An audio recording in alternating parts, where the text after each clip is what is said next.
காலையில் ஒர்க் அவுட்லாம் பண்ணிவிட்டு வீட்டில் இருக்கிறவங்க எல்லாருமே கல்யாணத்துக்கு போயிட்டாங்க. சாப்பாடு வந்து சூடாக வச்சுருக்குறோம், தயிர் இருக்குது, எடுத்து சாப்பிட்டுங்க அப்படின்னு சொல்லிட்டு கிளம்பிட்டாங்க.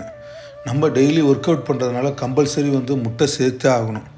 அதுக்கு தயிர், 3 முட்டை, இந்த 3 முட்டையை வச்சு இந்த சூடான சாப்பாடை வச்சு இந்த ஹோட்டல் கடையில் செய்கிற மாதிரி எக் ஃப்ரைட் ரைஸ் செஞ்சிடலான்னு சொல்லிட்டு தயிர் வந்து ஃபஸ்ட்டு ஒரு கிண்ணத்தில் ஊற்றிக்கிட்டு, இந்த கேரட்டு, குடமிளகா அதை எடுத்துக்கிட்டு, சாப்பாடு வந்து நல்லா சூடாக பளபளன்னு சொல்லிட்டு தேவையான அளவு வந்து ஒரு பிளேட்டில் வந்து எடுத்து வச்சுக்கிறது.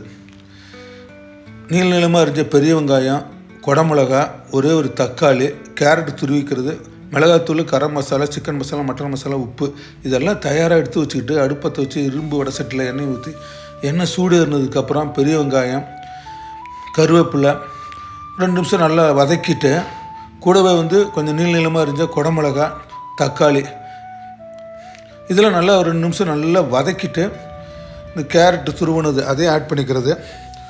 நல்லா கொஞ்சம் வேக விடணும். நல்லா வதக்கி விட்டு எடுத்து வச்ச பொடி வகைகள் மிளகாத்தூள், கரம் மசாலா, மட்டன் மசாலா, சிக்கன் மசாலா கொஞ்சம் 3 முட்டையை உடச்சி ஊற்றிட்டு நல்லா அடுப்பு சிம்மில் வச்சு நல்லா வேக விட்டு தேவையான எண்ணெய் அப்பப்போ அப்ளை பண்ணிக்கோங்க. நல்லா ஒரு கிளறிட்டு கடைசியில் நம்ம வந்து சூடாக எடுத்து வச்ச சாப்பாடு, இந்த ஹோட்டல் கடையில் ஃபாஸ்ட் ஃபுட் கடையில் செய்கிற மாதிரி நம்மளும் இந்த சூடான சாப்பாட்டை சேர்த்து நல்லா ஒரு வதக்கிறது. நல்லா ஒரு 2 நிமிஷம் அடுப்பில் அப்படியே விட்டுறது. அப்போ தான் வந்து இந்த காரம்லாம் நல்லா அப்படியே பிடிக்கும். கடைசியாக வந்து இந்த கொத்தமல்லி தழை தூவிட்டு சாப்பிட்டு பாருங்கள். நம்ம வீட்டிலே வந்து இது மாதிரி எக் ஃப்ரைட் ரைஸு செய்யலாம் வாங்க.